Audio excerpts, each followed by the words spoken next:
प्यारे बच्चों, आज से हम शुरू करने जा रहे हैं जलमंडल। इससे पहले आपने स्थल मंडल और वायुमंडल का अध्ययन किया है। जलमंडल हमारा 5वां यूनिट है और आज हम शुरू करेंगे इसका चैप्टर नंबर 13।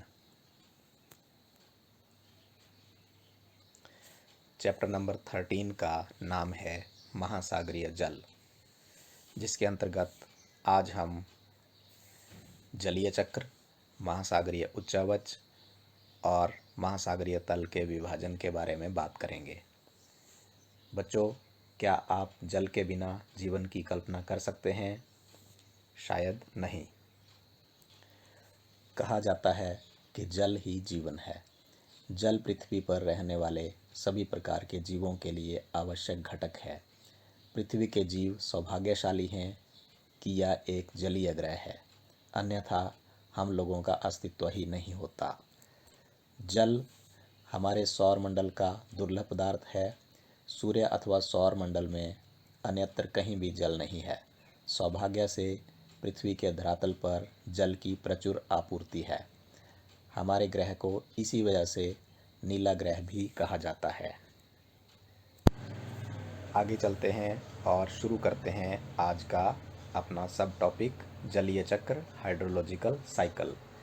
जल एक चक्रीय संसाधन है जिसका प्रयोग एवं पुनः प्रयोग किया जा सकता है। जल एक चक्र के रूप में महासागर से धरातल पर और धरातल से महासागर तक पहुंचता है। जलीय चक्र पृथ्वी पर, इसके नीचे व पृथ्वी के ऊपर वायुमंडल में जल के संचलन की व्याख्या करता है। जलीय चक्र करोड़ों वर्षों से कार्यरत है और पृथ्वी पर सभी प्रकार का जीवन इसी पर निर्भर करता है। वायु के बाद जल पृथ्वी पर जीवन के अस्तित्व के लिए सबसे आवश्यक तत्व है। पृथ्वी पर जल का वितरण असमान है। बहुत से क्षेत्रों में जल की प्रचुरता है, जबकि बहुत से क्षेत्रों में यह सीमित मात्रा में उपलब्ध है। जलीय चक्र पृथ्वी के जल मंडल में विभिन्न रूपों अर्थात गैस, तरल व ठोस में जल का परिसंचरण है।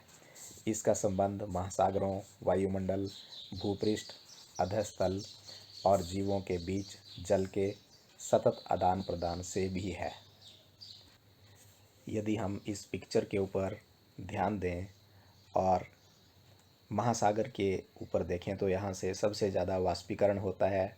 उसके बाद जो जल वाष्प हैं वो वायुमंडल में चले जाते हैं और उनका संघनन होता है तथा बादल बनते हैं तथा पृथ्वी के विभिन्न भागों में वर्षण होता है, वर्षा होती है या किसी अन्य रूप में वो पानी धरातल पर पहुंचता है तथा सरफेस रन ऑफ के द्वारा या भूमिगत प्रवाह के द्वारा वह पानी दोबारा से धीरे धीरे महासागरों में पहुंच जाता है। इस पूरी प्रक्रिया को ही हम वास्तविक रूप में जलीय चक्र कहते हैं। पृथ्वी पर पाए जाने वाले जल का लगभग 71% भाग महासागरों में पाया जाता है। शेष जल ताजे जल के रूप में हिमानियों, हिमटोपियों, भूमिगत जल, झीलों, मृदा में आर्द्रता या वायुमंडल की आर्द्रता, सरिताओं और जीवों में संग्रहित है। धरातल पर गिरने वाले जल का लगभग 59% भाग जो है वो महासागरों एवं अन्य स्थानों से वाष्पीकरण के द्वारा वायुमंडल में चला जाता है। शेष भाग धरातल पर बहता है, कुछ भूमि में रिस जाता है और कुछ भाग हिम नदी का रूप ले लेता है। उल्लेखनीय है कि पृथ्वी पर नवीकरण योग्य जल निश्चित मात्रा में है, जबकि मांग तेजी से बढ़ती जा रही है। इसके कारण विश्व के विभिन्न भागों में स्थानिक एवं कालिक दोनों रूपों में जल का संकट पैदा हो जाता है। नदी जल के प्रदूषण ने इस संकट को और अधिक बढ़ा दिया है। आप जल की गुणवत्ता को कैसे सुधार सकते हैं तथा जल की उपलब्ध मात्रा में वृद्धि कर सकते हैं? महासागर पृथ्वी की बाहरी परत में वृहत गर्तों में स्थित हैं। इस खंड में हम पृथ्वी के महासागरीय बेसिनों की प्रकृति एवं उनकी भू आकृति का अध्ययन करेंगे। महाद्वीपों के विपरीत महासागर एक दूसरे में इतने स्वाभाविक ढंग से विलय हो जाते हैं कि उनका सीमांकन करना कठिन हो जाता है। भूगोलविदों ने पृथ्वी के महासागरीय भाग को 4 भागों में विभाजित किया है। उनके नाम है प्रशांत, अटलांटिक, हिंद और अंटार्कटिक। अनेक समुद्र, खाड़ियाँ, गल्फ तथा अन्य निवेशिकाएं इन 4 बड़े महासागरों के भाग हैं। महासागरीय अधस्तल का प्रमुख भाग समुद्र तल के नीचे 3 से 6 किलोमीटर के बीच पाया जाता है। महासागरों के जल के नीचे की भूमि अर्थात महासागरीय अधस्तल भूमि पर पाए जाने वाले लक्षणों की अपेक्षा जटिल तथा विभिन्न प्रकार के लक्षणों को प्रदर्शित करती है। महासागरों की तली में विश्व की सबसे बड़ी पर्वत श्रृंखलाएं, सबसे गहरे गर्त एवं सबसे बड़े मैदान होने के कारण ये उबड़ खाबड़ होते हैं। महाद्वीपों पर पाए जाने वाले लक्षणों की तरह यह लक्षण भी विवर्तनिक, ज्वालामुखीय एवं निक्षेपण की क्रियाओं से बनते हैं। महासागरीय अधस्तल को 4 प्रमुख भागों में बांटा जा सकता है: महाद्वीपीय शेल्फ, महाद्वीपीय ढाल, गहरे समुद्री मैदान तथा महासागरीय गंभीर। इस विभाजन के अतिरिक्त महासागरीय तली पर कुछ बड़े और छोटे उच्चावच संबंधी लक्षण पाए जाते हैं, जैसे कटकें, पहाड़ियाँ, समुद्री टीले, निमग्न द्वीप, खाड़ियाँ व खड्ड इत्यादि। महाद्वीप की तरफ से चलने पर महासागर के तल का जो सबसे पहला भाग है वो हमारे सामने आता है महाद्वीपीय शेल्फ।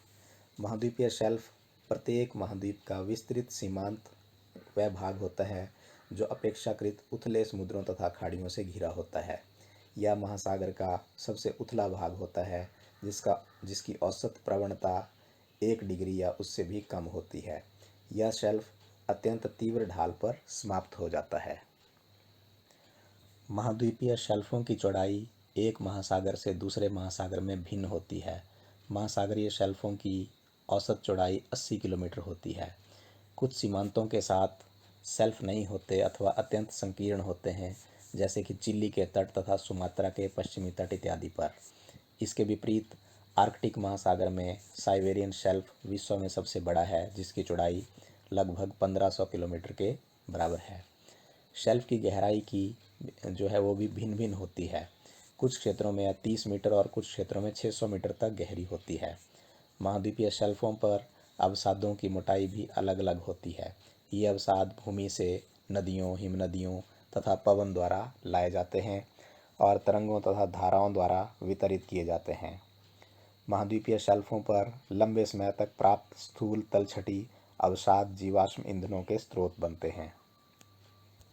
अगला भाग है कॉन्टिनेंटल स्लोप या महाद्वीपीय ढाल। महाद्वीपीय ढाल महासागरीय बेसिनों और महाद्वीपीय शेल्फों को जोड़ती है।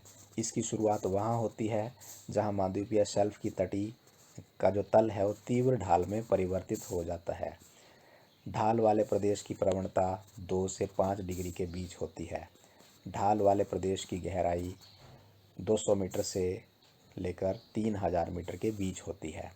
ढाल का किनारा महाद्वीपों के समाप्ति को इंगित करता है।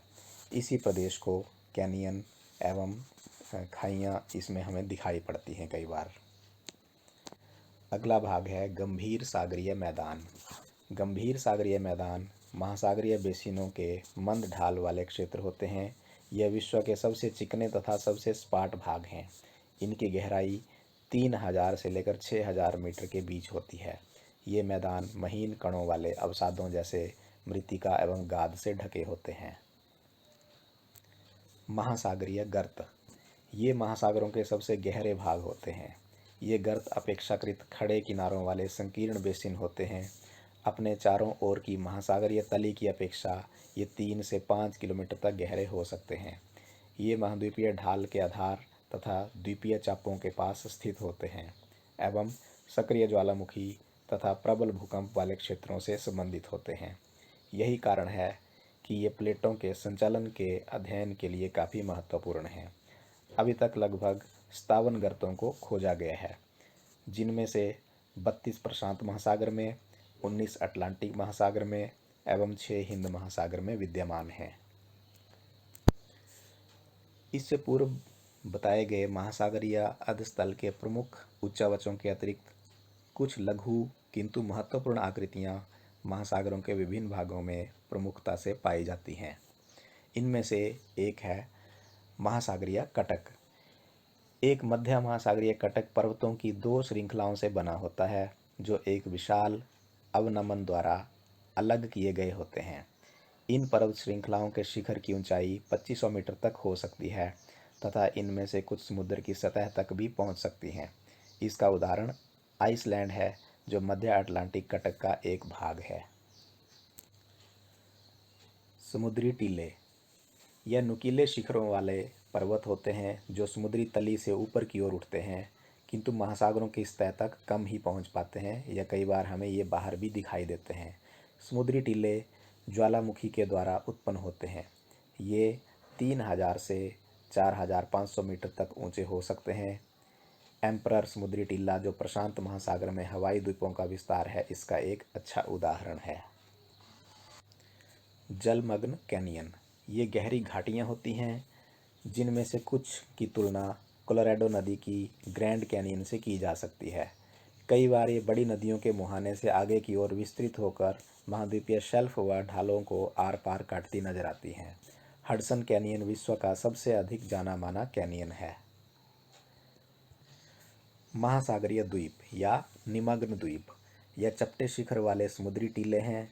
इन चपटे शिखर वाले जलमग्न पर्वतों के बनने की अवस्थाएं क्रमिक अवतलन के साक्ष्यों द्वारा प्रदर्शित होती हैं। अकेले प्रशांत महासागर में ही अनुमानतः 10,000 से अधिक समुद्री टीले एवं निमग्न द्वीप उपस्थित हैं। एक और बहुत ही सुंदर आकृतियाँ जो महासागरों में पाई जाती हैं, प्रवाल द्वीप। ये उष्णकटिबंधीय महासागरों में पाई जाने वाली एक फीचर है जिनको हम प्रवाल भित्तियों के नाम से जानते हैं, जो कि गहरे अवनमन के चारों ओर से घेरे हुए होते हैं या समुद्र का एक भाग हो सकता है, या कभी कभी ये साफ खारे या बहुत अधिक जल को चारों तरफ से घिरे रहते हैं। धन्यवाद। ये था आज का हमारा टॉपिक। मैं Kuldeep Sharma, lecturer geography, government school Pando, district Mandi, Himachal प्रदेश।